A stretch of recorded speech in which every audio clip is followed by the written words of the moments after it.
кийин мынандай бир карыч 20 сантиметр же 22 сантиметр жерди ээлеп алган болсо, кыямат күнүндө 7 кабат жердин астына оролуп туруп азапталат. Колдон келбесе анда тоого чыгып кетиш керек дагы иманды сактап калыш керек. Снос деген түшүнүк бизге жаңы келген нерсе. Биздин ата бабаларыбыз, чоң ата, чоң энелерибиз снос деген түшүнүктү түшүндө дагы көргөн эмес. Анткени биздин ата бабаларыбыз ушундай жерде жашашкан. Тоо борунда биз азыр ала белге жетейин деген ашуунун жанында турабыз. Мына карасаңыздар ушундай өзүнүн ден соолугун карап, кеңири эч кимден жер талашпай, чабарасын бөлбөй, ушинтип эле мал койлорун жайып, зарыл болгон маалда өзүнүн нерселерин алып туруп, базарга түшүп, керектүү нерсени сатып алып туруп, ушинтип эле жашашкан. Мынакей карасаңыз, боз үйлөр турат, мына жерде бир ага сүт тартып отурат, ат, мал, койлор, жылкылары. Ушинтип эле кеңири эле жашаган. Ушуну менен кошуналар менен мамилеси бир болуп. Качан адамдын ичиндеги ачкөздүк көбөйгөн сайын, ал ыйман алсыраган сайын ачкөздүк көбөйүп,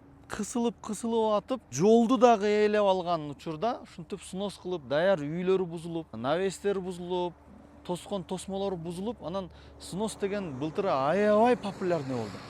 Эгерде биздин агаларыбыз, биз туугандар баарыбыз ата бабаларыбыздай эле жашай турган болсок, биз антип снос кылып, жер ээлөөдө деген нерсе болбойт эле. Мынтип жер ээленген, кышында түшүп кетет, кайра келет. 500 метр нары жылып же бери жылып дагы жашай берген. Биздин ата бабаларыбыз чынында өтө акылдуу болгон экен да. Азыркыдай сахар оорусу, давление оорусу, талалап миграцияда жүрүү деген нерсе болгон эмес экен. Мынакей боз үйдү салганын карасаңыз, илгери аталарыбыз ушинтип жеңил жашаган. Кол күчү, кадимки дарак, кайсы дарак болсо да болот, ийип, уштап, тазалап, ороп, койдун жүнү менен ушинтип үй салганда анан жашай берген. Анан бул үчүн жыл өтүшү мүмкүн, 1 жыл, 2 жыл өтүшү мүмкүн, бирок эч кандай расход кетпей эле жеңил жашаган. Анан жашап атып эле бир жери жакпай калса, шыр эле бузуп туруп, президентибиз айткандай 20 мүнөттө жыйнап туруп, кетип туруп нар жакка барып жашай берген да.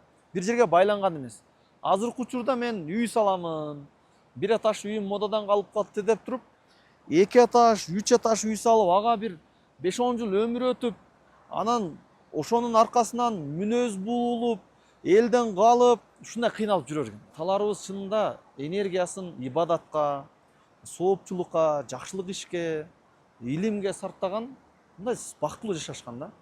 Муну алып келип туруп мындай шар аккан суунун боюна алып келип туруп коюп, ушул жерде жашап. Эгер уул үйлөй турган болсо бөлүп койгон, дагы бир баласы үйлөнсө дагы бөлгөн, дагы бир аял алган болсо дагы бир боз үйдү кылып жашоону жеңилдете берген да. Жөнөкөй адам деле мында карасаң курганга күчү жете турган эле нерседе кылган.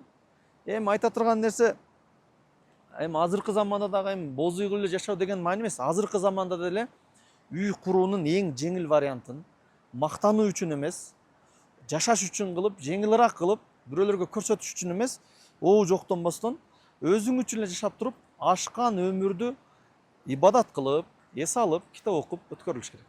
Анткени бул өмүр ушинтип боз үйдө жашап өткөн адамдарыбыздан өтүп кеткен аталарыбыз сонун жашаган. Азыр үйүнө кирсең адашып кете турган особнякта жашаган адамдар дагы өтүп кетишти. Ошон үчүн аз өмүрүбүздү текке кетирбестен 60 менен 70-тин арасында биз жакшы жашоо өтүш керек, таткы жашоо өтүш керек. Бирок жер тууралуу биз көп айтабыз, дагы деле бир айтабыз. Пайгамбар айткан: "Мен залама шибран минал ард". Ким мынандай бир карыч 20 сантиметр же 22 сантиметр өзүнүн акысы эмес, бирөөнүн акысына кирип жерди ээлеп алган болсо, хусифа яумал кыямати сабал аради. Кыямат күнүндө 7 кабат жердин астына оролуп туруп азапталынат. Анткени адам 1 метр жерди ээлеген болсо, 1 метр жерди ээлебестен ушул 1 метр жердин асманын баштап жердин түбүнө чейин башка бирөө пайдалана албайт. Эч ким подземка менен кирип ичинде жер төлөй сала албайт. Ушул өтүп кетти да зулум менен болсо дагы. Ээлеген жерлер кыяматта ошондой оор азабы бар. Ошондуктан эл жүрө турган жол, тротуар, аны таштап кеңири өзү сатып алган жериңиз же сизге чек кылып берген жерди эле ээлеп олтуруңуздар. Азыр биз нол жайлоодон биз эмнени сезип атабыз? Тазалыкты. Чаң жок, тынч. Негизи эле табият таза болот. Адам өзү эле булгап албаса таза болот. Адам дагы жан дүйнөсү таза болот. Кээде бир өтө бирөөгө жамандык каалабаган, куулугу жок адамдарды мынтип айтышат го. Бул бир жаш бала да депчи, бир жаш баладай ичи таза деп эмоцияга берилип айткан адамдар бар го. Ал дегени адам туулганда өзү таза болот. аны жаман мерездик, текеберлик, куралбастыкты ким пайда кылат? Аны ата энеси, чөйрөсү, жакын адамдарычы. Пайгамбарыбыз айткан: "Куллу маулудун юладу аля фитра". Ар бир төрөлүнгөн адам, бала таза табиатта туулат.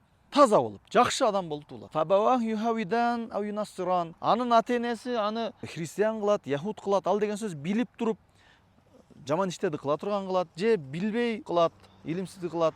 Ошентип жаман сыпаттарга кошот дагы адамды булгайт. Эгерде адамдын өзүн эле тек койгон болсо, жаман сыпаттарга таасирленбей эле таза кармай турган болсо, бул адам негизи жакшы эле адам болот. Ага далил мына тоого келиңиздер.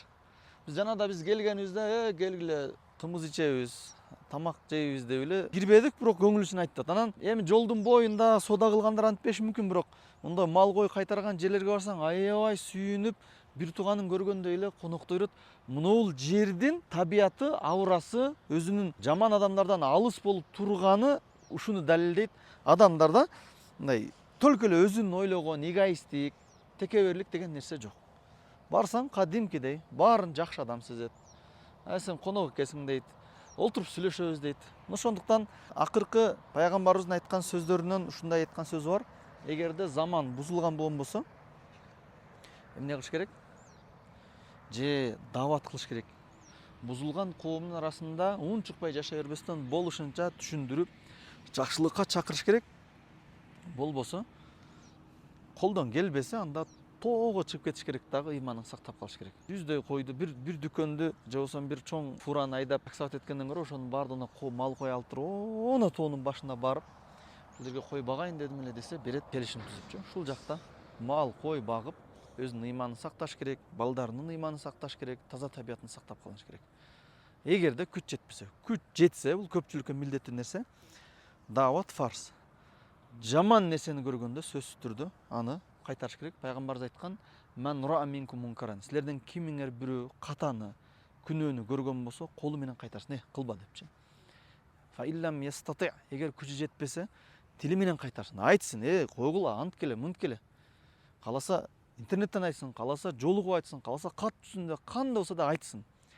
Фа иллам ястати, эгер ал да колунан келбесе, ушунчалык тили менен айтса да тилин кесип кое турган деңгээлде бир коркунучтуу абал болгон болсо, анда жүрөгүнөн жаман көрсүн. Ошол жүрөгүнөн жаман көргөнү адафул иман, ыймандын эң алсызы деген.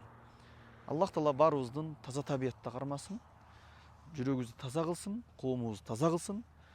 Ар дайым туура, так, Кудайдан корккон ыймандуу коомду пайда кылсын. Ката кеткендерди эскерте турган коом болсун. Ассаламу алейкум ва рахматуллахи ва баракатух.